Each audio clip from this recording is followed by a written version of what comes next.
Hello sa akong pre-calculus students.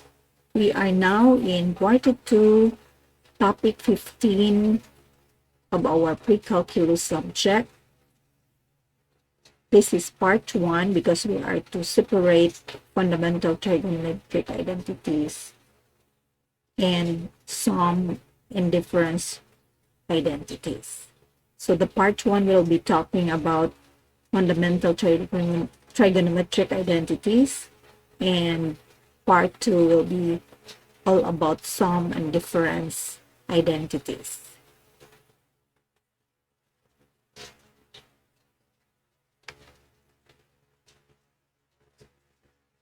So the learning outcomes of the lesson.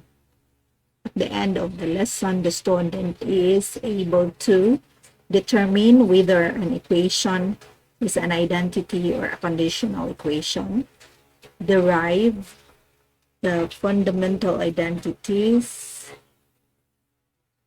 fundamental trigonometric identities, simplify trigonometric expressions using fundamental trigonometric identities, and prove other trigonometric identities using fundamental trigonometric identities. So in previous lessons, we have defined trigonometric function using the unit circle and also investigated the graphs of the 6 trigonometric functions. This lesson builds on the understanding of the different trigonometric functions by discovering, deriving, and working with trigonometric identity. So let's talk first about identity and conditional equation. An identity is an equation that is true for all values of the variable in the domain of the equation. An equation that is not an identity is called a conditional equation. In other words, if some values of the variable in the domain of the equation do not satisfy the equation, then the equation is a conditional equation. Okay, so let's start with identifying whether the equation is an identity or a conditional.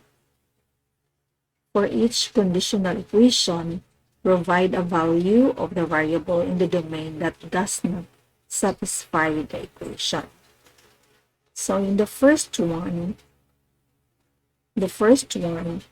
notice that the given is x cubed minus 2 is equal to quantity x minus the cube root of 2 times the quantity of x squared plus the cube root of 2 times x plus the cube root of 4. So it is very clear here that this one is an identity equation, right?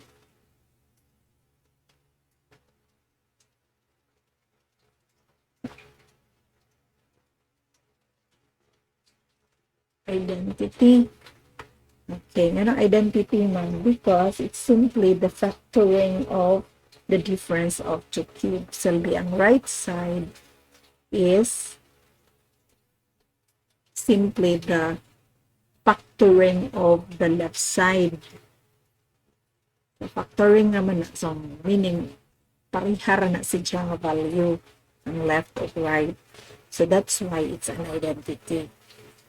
So if ato ganin i-replace ang value ng x with different values, ang atong makuha is an identity. For example, in number 1, we are going to let x be equal to 0, for example. So, ang hitabo, replace na to ang x here with 0. So, manang 0 cubed minus 2 times quantity 0 minus the cube root of 2 times quantity, we have 0 squared plus the cube root of 2 times 0 plus the cube root of 4. So that means equals, so the left side becomes negative 2.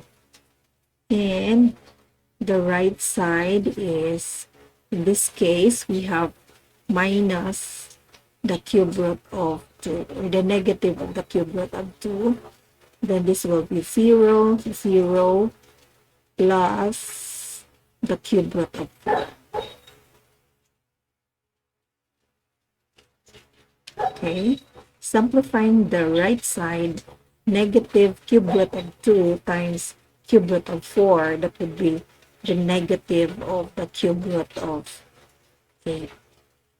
So, negative 2 will be equal to negative 2, because the cube root of 8 is 2 times the negative outside, so therefore it's negative 2. So if we are going to replace pa any other values for x in number 1, we can still get the same value. So that's why it is called an identity, because it is true for all values in the domain. Okay, so in this case, the domain here is all real numbers, so that's why we can replace all the x with any value. And we can still get this same. And check the equation. The equation will be true for all the values in the domain.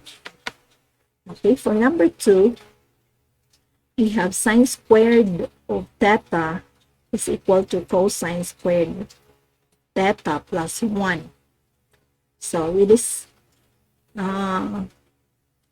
it is not an identity. Why? Because when we replace the theta in number 2, when the theta is equal to 0, so the left side becomes sine squared of 0 is equal to cosine squared of 0 plus 1. So replacing or finding the value of sine squared of 0. So, ito na, dire, the part and 0. So sine here is 0. So it would be 0 squared equals, cosine here is 1. So 1 squared plus 1. So the left side is 0, which is not equal to positive 2. So therefore, it's not true for the value of 0. So when theta is 0, the equation is not true. So that is why it's conditional.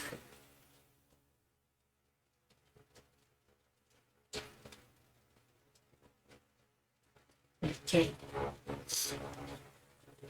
For number 3. Number 3 is sine theta equals cosine theta minus 1. Okay, in this case, if theta is equal to 0, what will happen? So we have sine of 0 is equal to cosine of 0 minus 1. Sine of 0 is 0, which is equal to cosine of 0 is 1 minus 1. So 0 is equal to 0. So notice that it is true for theta is equal to 0. But if we are going to try another value of theta, for example, theta is equal to pi. When theta is equal to pi, we have sine of pi is equal to cosine of pi minus 1.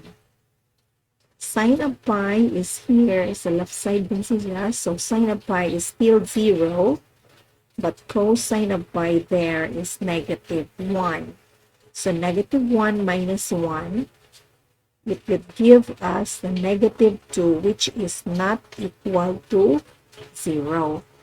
So in this case, it's not true for theta is equal to 5.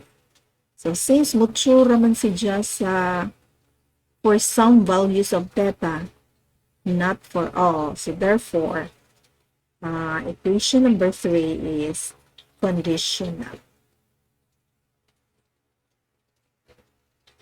Okay. What about number 4? If we are going to analyze number 4,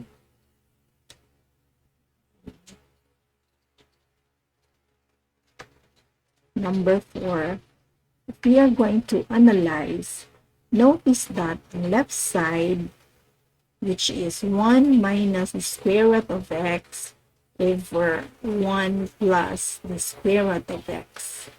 If we are going to rationalize this one, rationalize the denominator, we are going to multiply both numerator and denominator with 1 minus the square root of x, which is the conjugate of the denominator.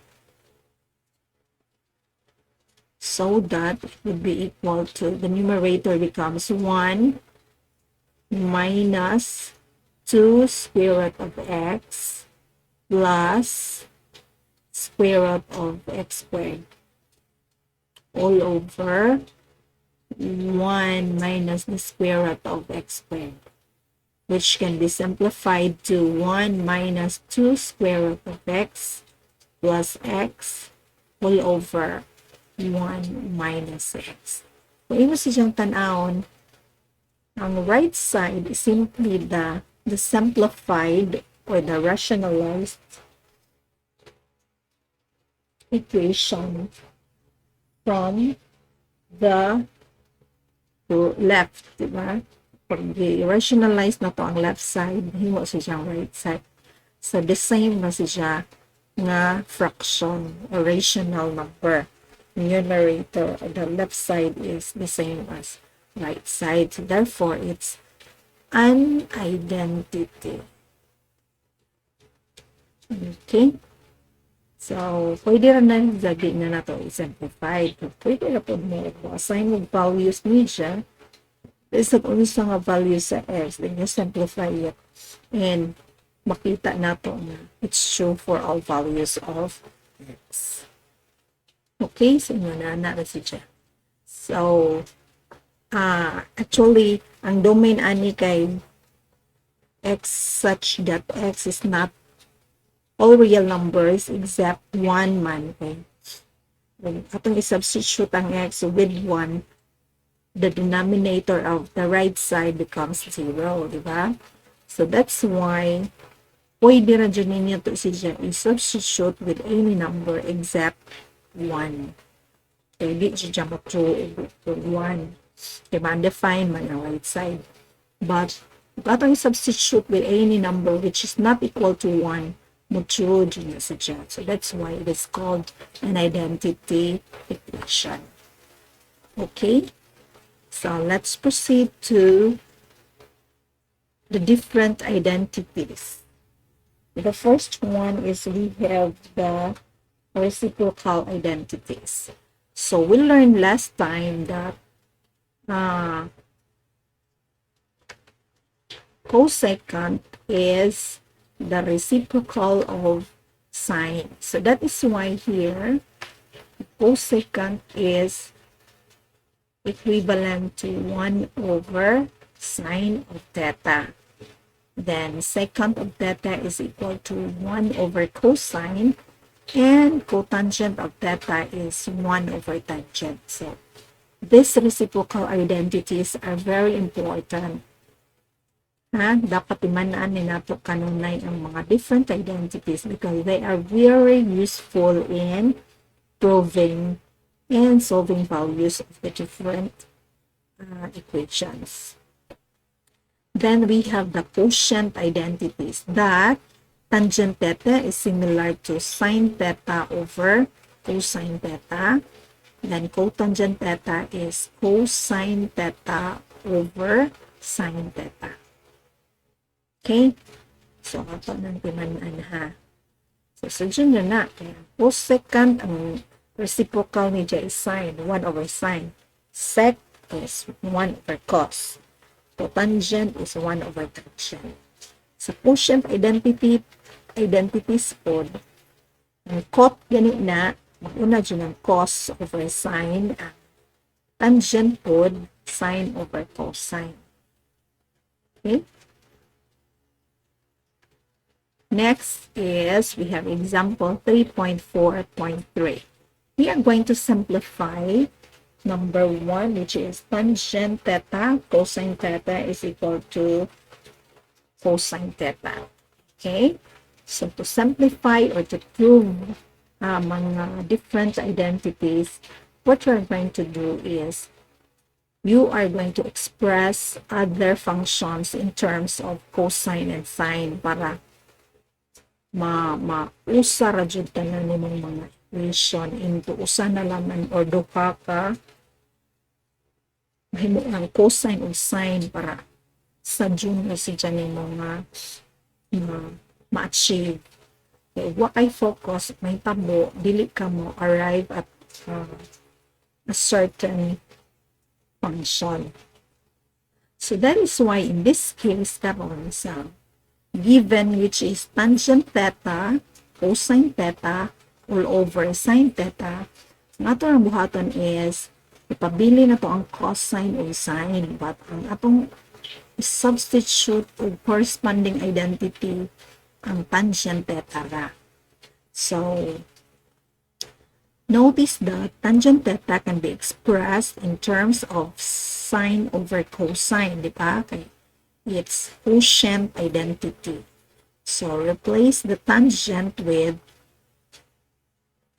cosine, or sine over cosine di ay. Wait.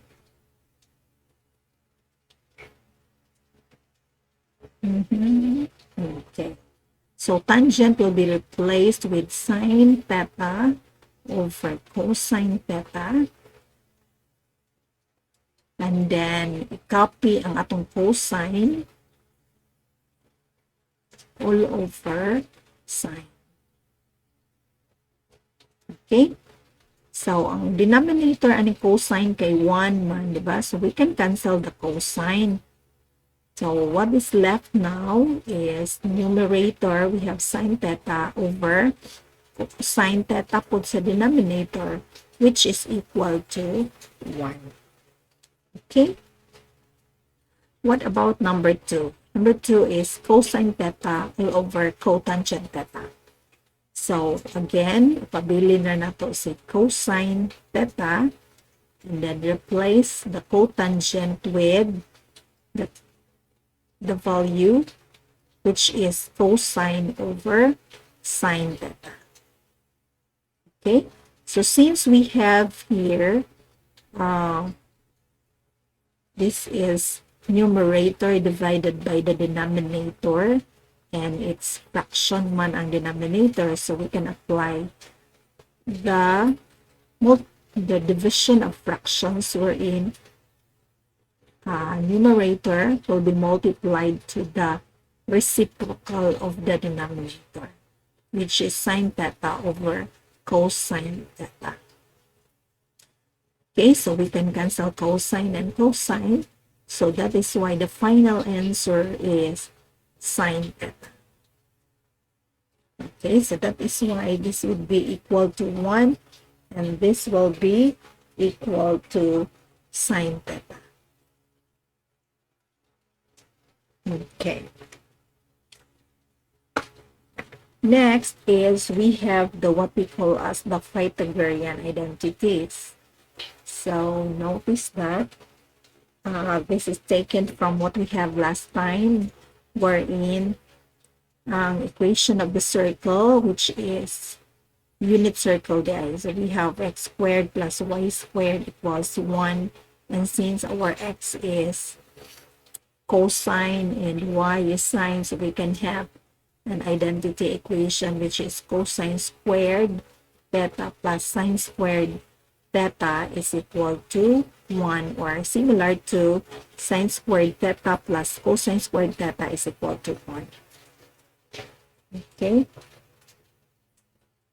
So, and we have also the another situation, which is tangent squared of theta plus 1 is equal to secant squared of theta. So, ganun sa mana. So, if we are going to divide both sides by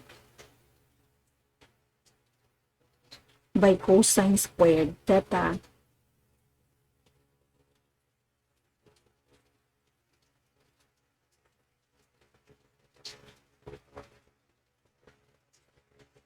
so we can now have, sana may mahitabuan ni kung i-divide na to ang equation with cosine squared theta. So this one becomes 1 plus sine over cosine is tangent squared of theta is equal to secant squared of theta. So ano si siya? And katong equation or kani si siya gikan imong i-divide ang both sides with sine, kani i-divide na pag sine over sine po ni. Ang tabo sine over sine is 1. Cosine squared over sine squared is cotangent squared. And 1 over sine squared is cosecant squared. So that is why we arrived another identity, set of identity, which are, we have tangent squared theta plus 1 is equal to secant squared theta. Then 1 plus cotangent squared theta is equal to cosecant squared of theta. Okay, so let's proceed to example 3.4.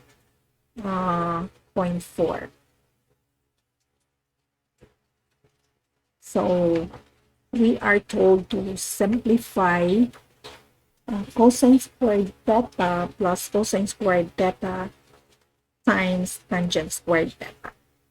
Okay, so in this case, as we observe in the first term and the second term, there is a common factor, cosine squared theta. So we are going to take it out, the cosine squared theta. So that's why cosine squared theta here divided by the common factor, which is cosine squared theta, it will be equal to 1 plus cosine squared theta tangent squared theta divided by cosine squared theta is tangent squared theta.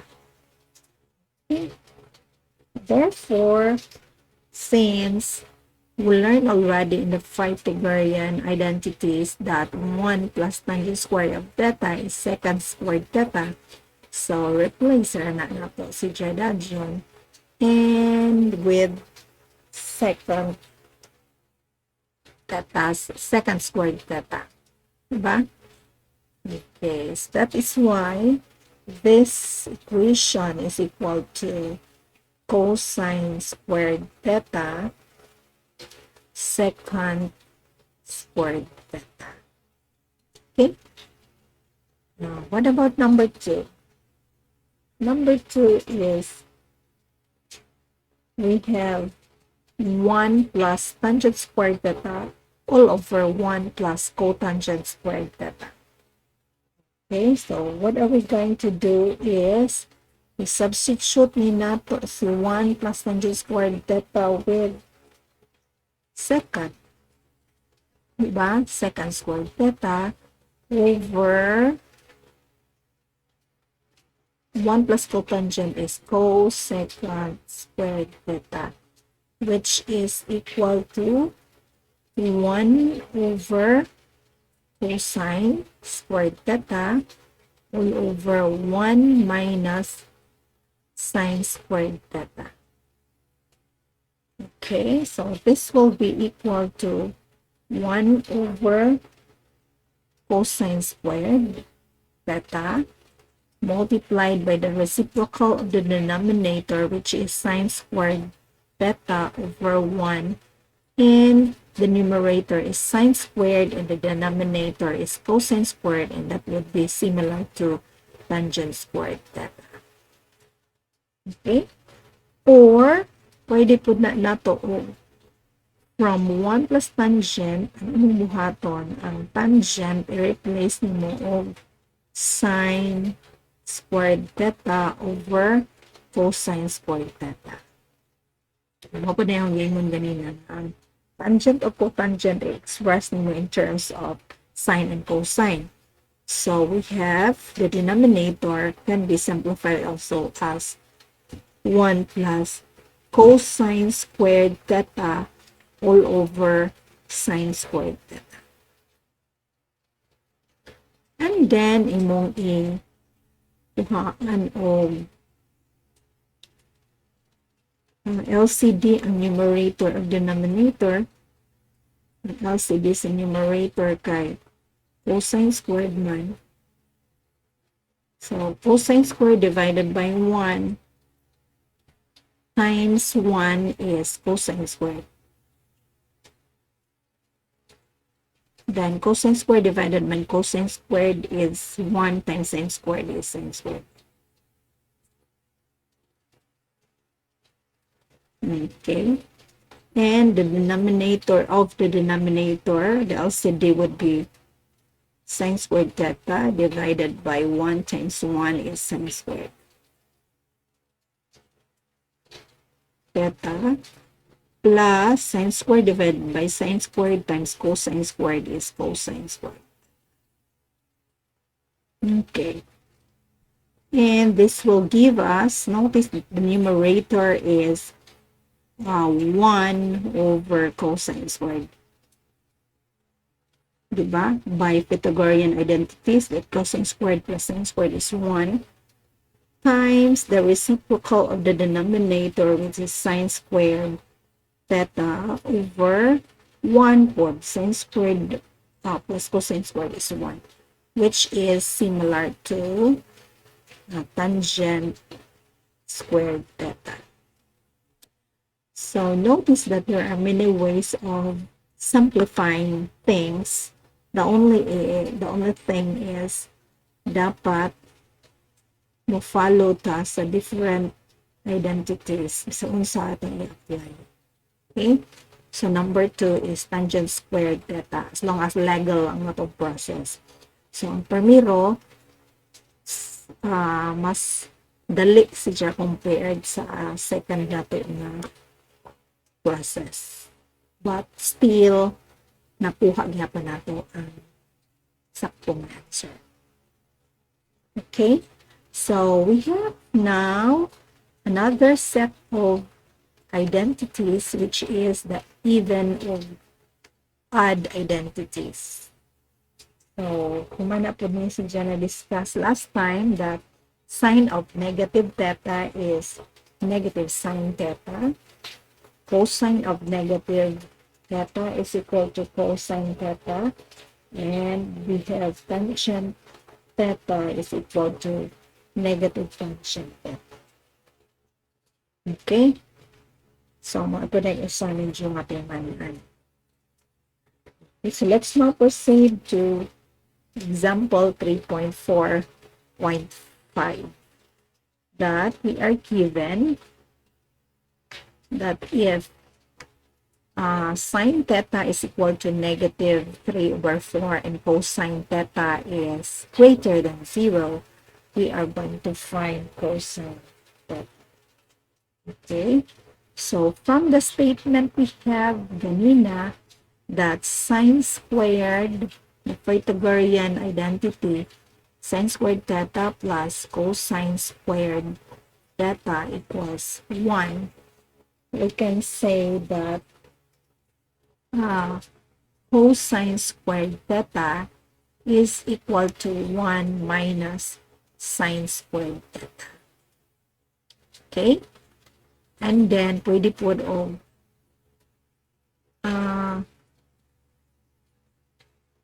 pwede po na siya nga ang sine squared theta is the same as 1 minus cosine squared. So this is taken from the Pythagorean identities. Okay? So karot kay pangita man ta sa cosine. So if we are going to use this one, ang cosine di theta di is similar to itong extract ang square root of both sides. It would be the square root of 1 minus sine squared theta. Okay? So, since we are given that sine theta is equal to negative 3 over 4, so replace rin nato and 1 minus negative 3 over 4 squared. So, simplifying the radicand, we have 1 minus 9 over 16. Getting the LCD, we have 16, and then 16 minus 9. So, we have 7 over 16. And taking out the square root of the denominator, since it's a perfect square, therefore cosine theta is equal to plus minus square root of 7 over 4. And since we are given now that cosine must be positive, so we are going to use the positive value. So that's why cosine theta is equal to the square root of 7 over 4. Okay? So, makaingon ta dire nga ang cosine theta is equal to the square root of 7 over 4. Okay.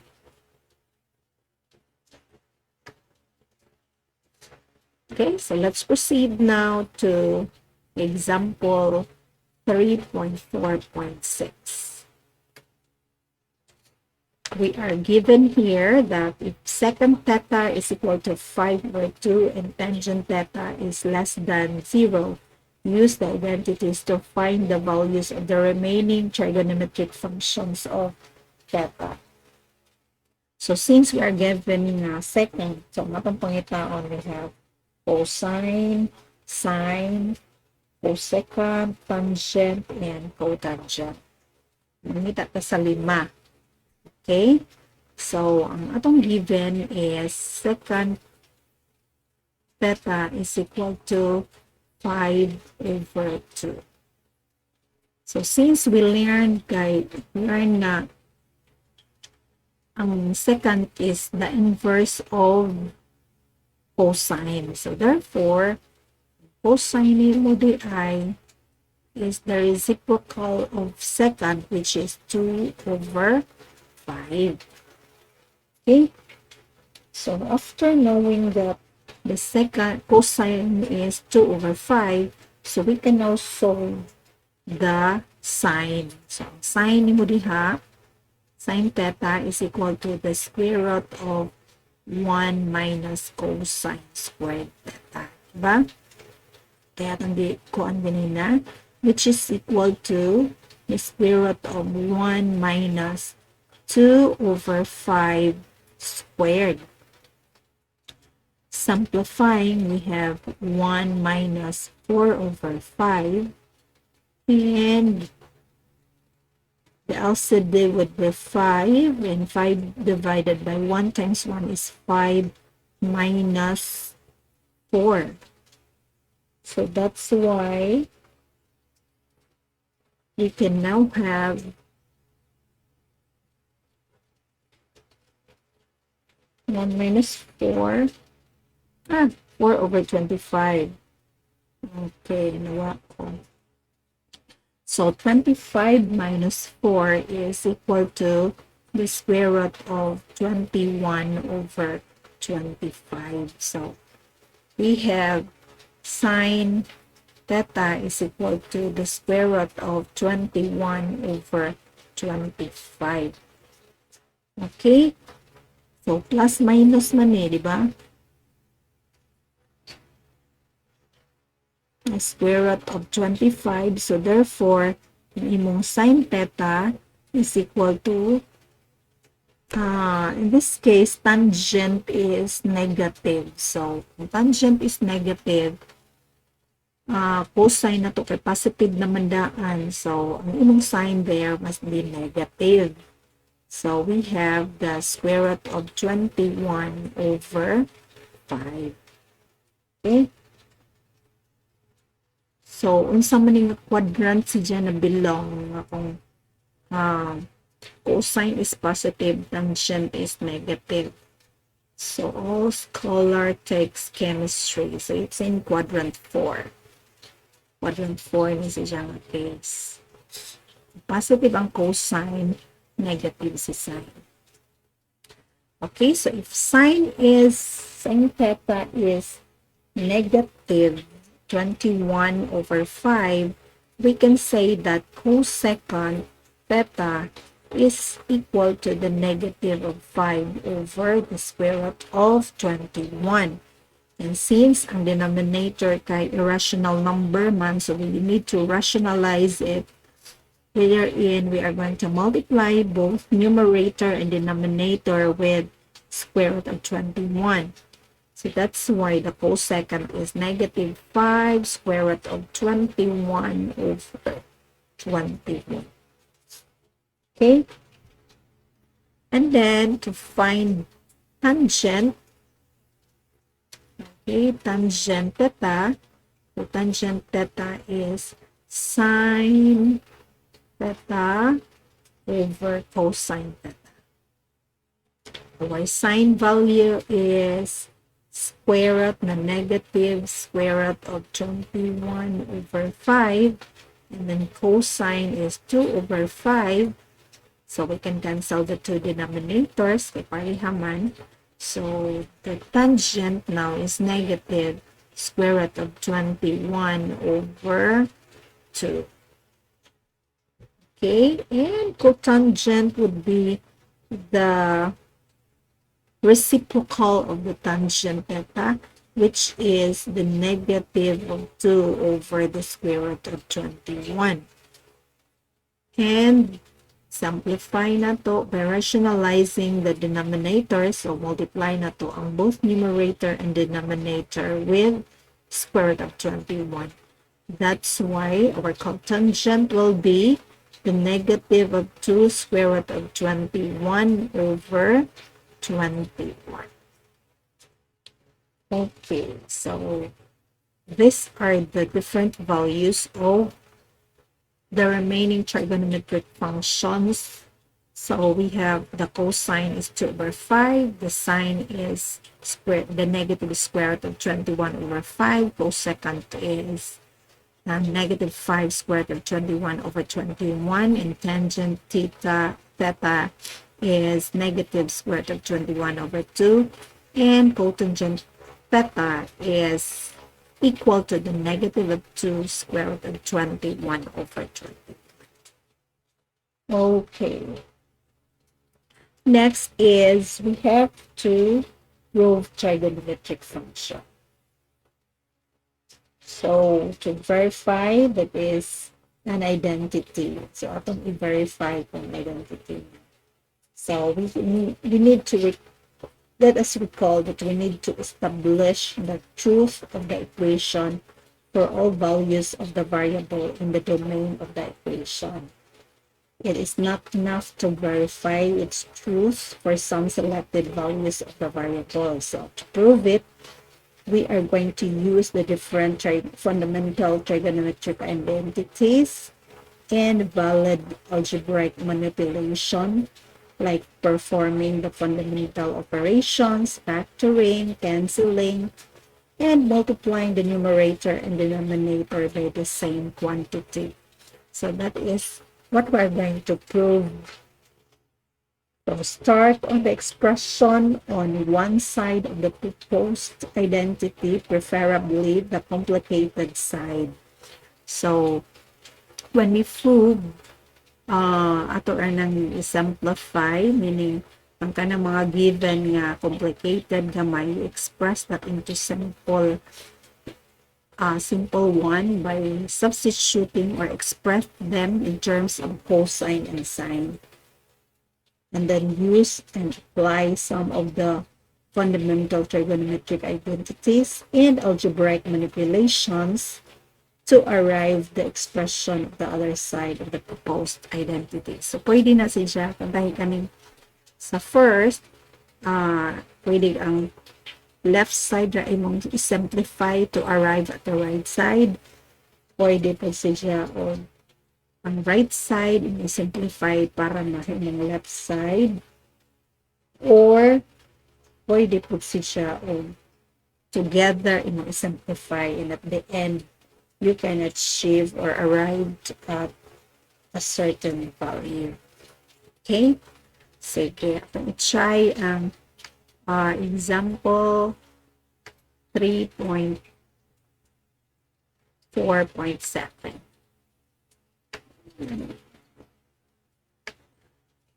Okay, so we are to prove that secant x minus cosine x is equal to sine x tangent x.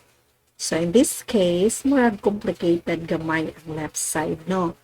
So, ang atong buhaton ron ang left side at ang simplify nga ma-arrive na to ang left side. Okay? So, ang given second man sa first term, so atong i-replace siya o 1 over cosine, diba? Then minus cosine x. Sorry, x na ha, x. So, betang naman yun, anda na ho. Okay? Then, after that, atong target is dapat sine x tangent x. And after ani, once na substituted na to sa second with 1 over cosine, atong kuhaan og LCD. The fraction naman siya. So the LCD would be cosine x divided by cosine x is 1 times 1. We have 1 minus cosine x divided by 1 ang iyang denominator times cosine x becomes cosine squared x. Okay. So after ana, kung sa ganit ng 1 minus cosine squared x, ganina ang 1 minus cosine squared is sine squared x. At replace over cosine x. Okay? So, ato i-separate ng duha ka sine squared x. Mahimo na siya. Sine x times sine x over cosine x. Okay, ang sine over cosine kay tangent man. So, therefore, we have sine x times tangent x, which is similar to sine x tangent x. So, we arrived at the same function nga naa sa right side. Okay? So, yun na sa dyan. Okay, so let's proceed to 3.4.8. Again ha, pwede po siya kani imo i-simplify, makuha ni mo ang left. Pwede po o together imo i-simplify, then at the end, makuha ni mo. Okay?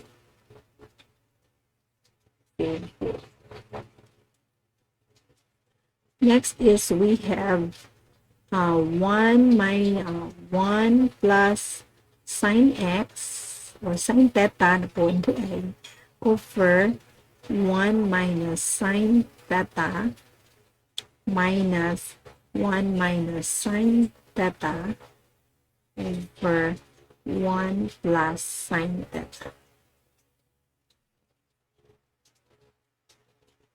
is equal to 4 sine theta second squared theta. Okay? So, ang atong buhaton is since fraction minus another fraction, Therefore, we need to find the LCD by multiplying the two denominators.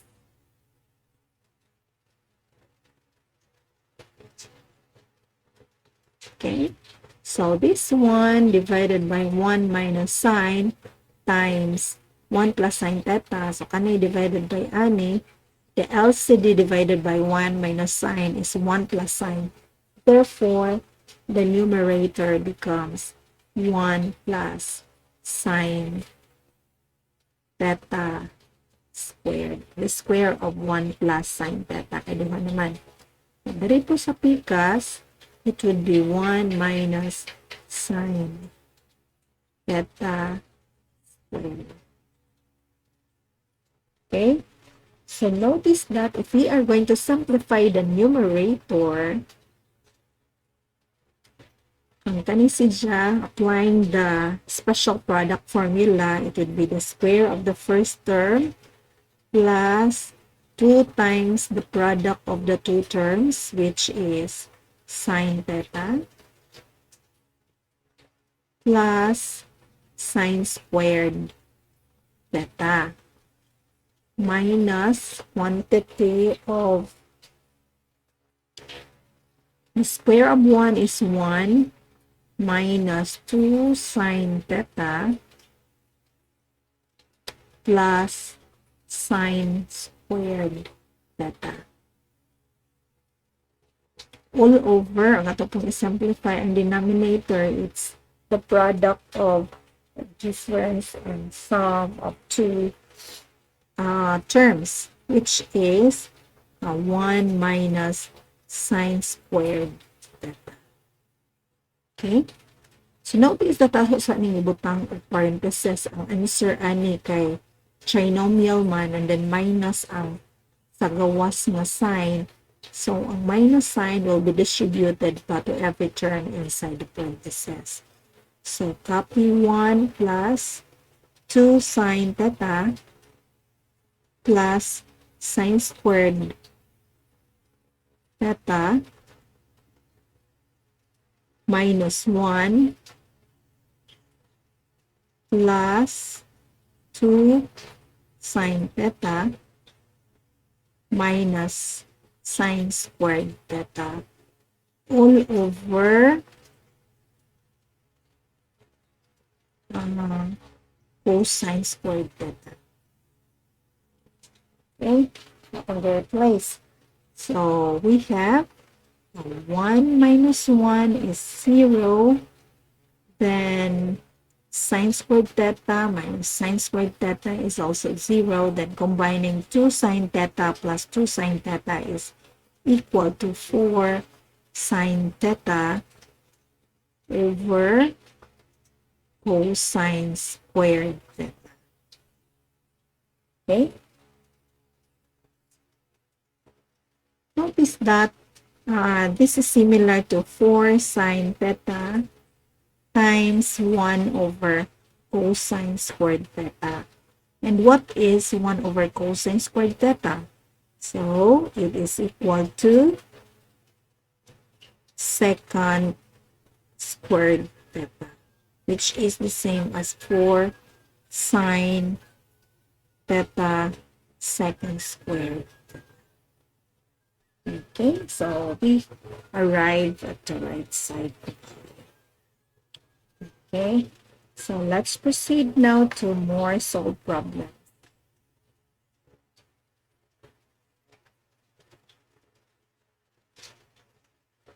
Okay, example number 1 is we are going to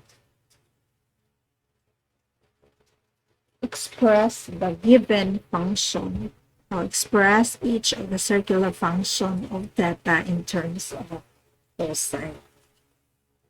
Okay? Ang cosine, dili na nato kung ano, no? So, ang cosine equals sa cosine. Next is sine. Sine theta is equal to diha na pa ganina, which is the square root of 1 minus cosine squared theta. Okay, so next is we have the The second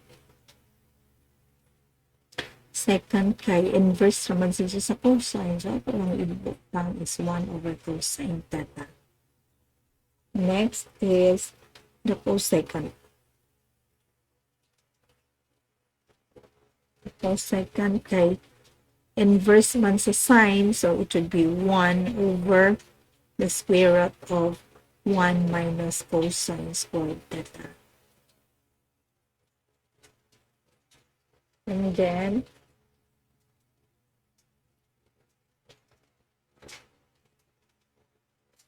ang tangent is equal to the square root of 1 minus cosine squared theta over cosine theta. And then, ang cotangent theta is equal to cosine theta over the square root of 1 minus cosine squared theta. Okay, so maura. Ano? Okay. Okay, next is number 2. Number 2 is if tangent A is equal to, tangent theta is equal to A, express cosine squared theta in terms of A. Okay, so it is given that tangent theta is equal to A. So in this case, if we are going to square both sides, we can now have tangent squared theta is equal to A squared. Okay, and we learned that tangent is sine squared theta all over cosine squared theta is equal to A squared. And since our target is to express cosine squared in terms of A, so we need to replace the sine squared theta with, or in terms of, express this one in terms of cosine.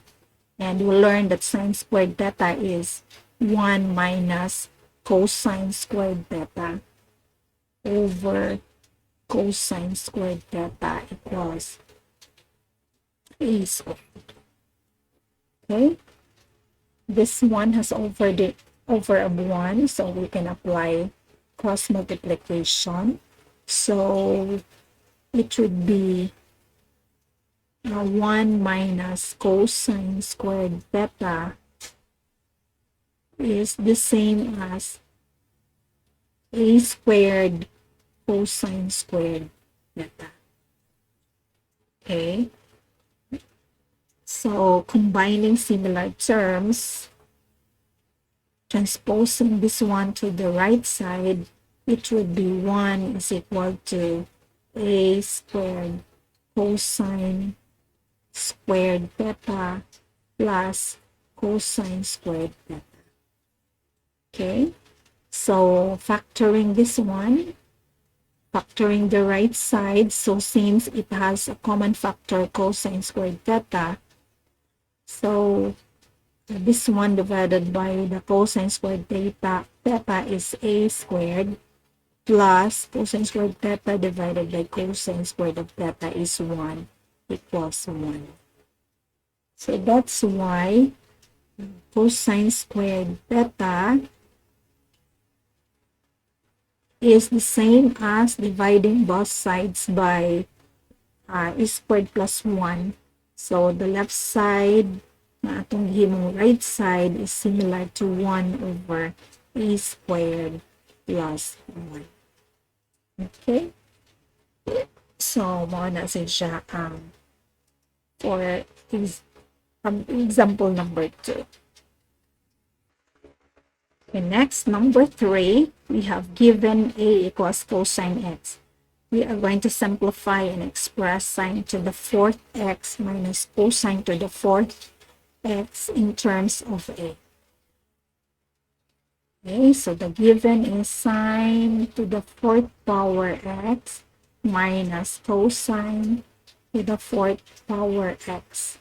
So notice that we can factor this out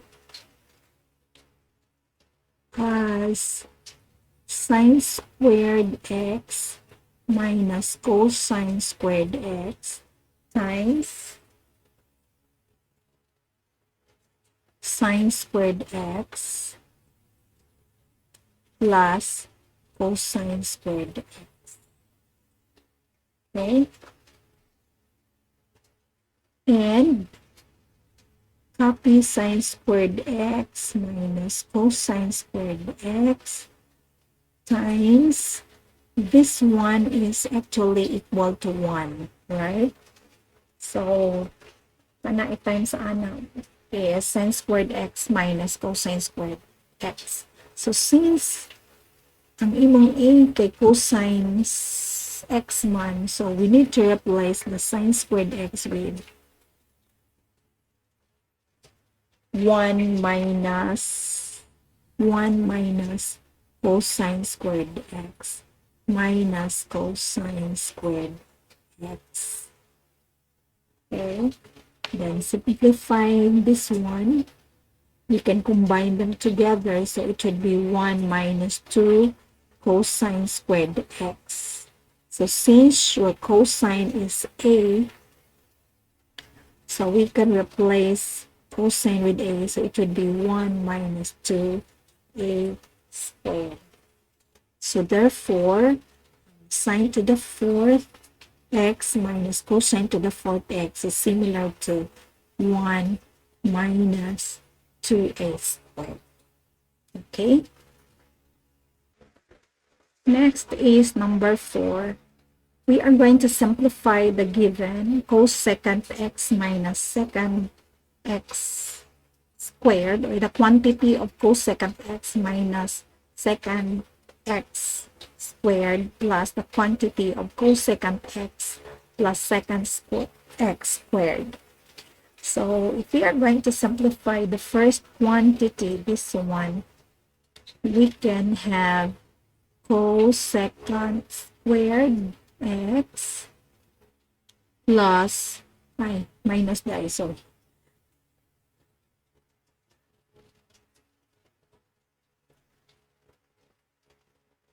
minus 2 cosecant x secant x, then minus secant squared x, and the second would be plus cosecant squared x plus 2 cosecant x secant x, then plus sorry, yes, then plus secant squared x. So makancel din nato kanin. So ang bibilin is cosecant squared plus cosecant squared is 2 cosecant squared x, and then kanin cosecant squared x plus secant squared x, that would be 2 secant squared x. Okay, next is mahimo ng 2 over sine squared x plus 2 over cosine squared x, and get the LCD. It would be sine squared x times cosine squared x, which is nu divided by the first denominator is 2 cosine squared x times 2 man to. Then this one divided by the denominator is sine squared x times 2 is 2 sine squared x. Okay, then atong i-factor out ang number 2 kay common sa numerator, so it would be cosine squared x plus sine squared x.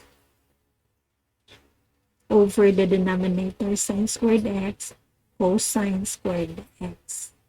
But since ang cosine squared x plus sine squared x is equal to 1, so 1 man times 2 is 2 over sine squared x cosine squared x, which is similar to 2 quantity 1 over sine squared x times 1 over cosine squared x lagi.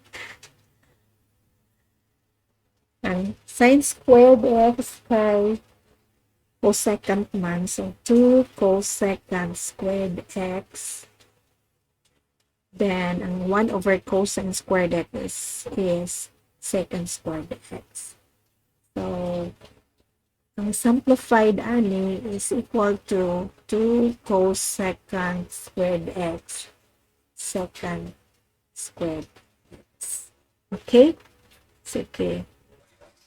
Okay, next number is number 5. We are going to verify the identity cosecant theta all over tangent theta plus cotangent theta is equal to cosine theta.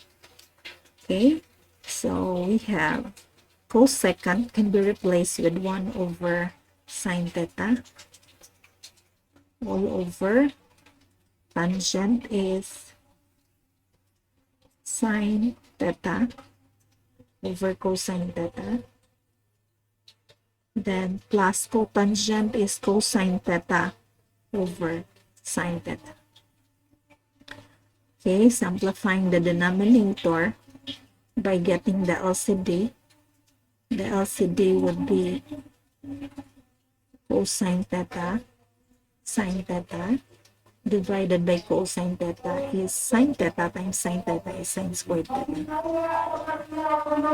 Plus cosine theta divided by cosine theta sine theta divided by sine theta is cosine theta times cosine theta is cosine squared theta. And then this one can be replaced with 1, so 1 over sine theta all over 1 over cosine theta, and then this can be multiplied to the reciprocal of the denominator can be multiplied to 1 over sine theta. So it should be cosine theta sine theta over 1, and we can cancel the sine theta. So that's why the value becomes cosine theta. Okay? So cosine theta ni.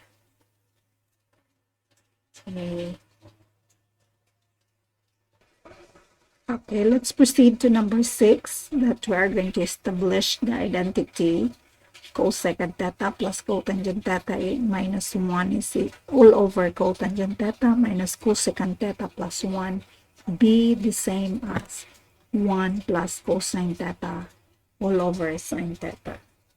So what we are going to do for this one is we need to simplify this left side be equal to the right side. So in order to do it, we need to multiply the left side, which is cosecant theta plus cotangent theta minus 1 all over cotangent theta minus cosecant theta plus 1 atong i-multiply ang both numerator and denominator with cosecant theta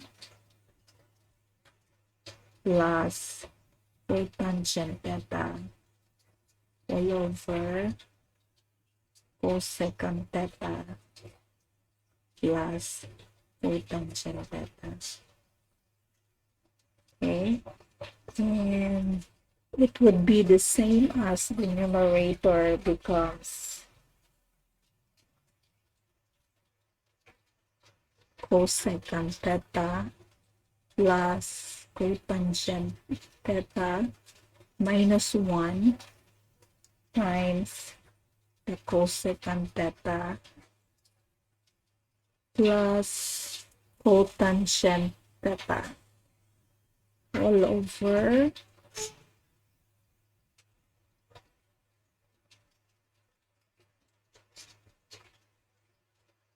quantity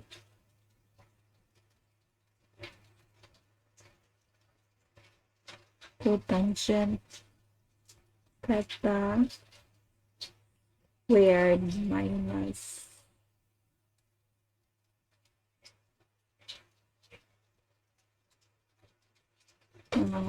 cosecant theta squared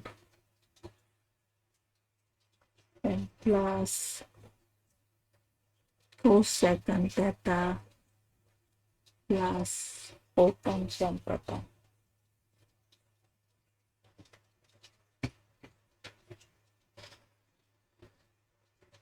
Okay, kani multiply ni mo ani square ang cotangent minus square sa cosecant. Okay, then this will be the same as -1 because cosecant, diba? Ang cosecant squared theta is equal to 1 plus cotangent squared theta. So, ano nga part kay ang cosecant man may nag-negative. So, what I transpose, -1 is equal to cotangent squared theta minus cosecant squared theta. So, that's why siya can be replaced with -1. Oy! Plus cosecant theta plus cotangent theta.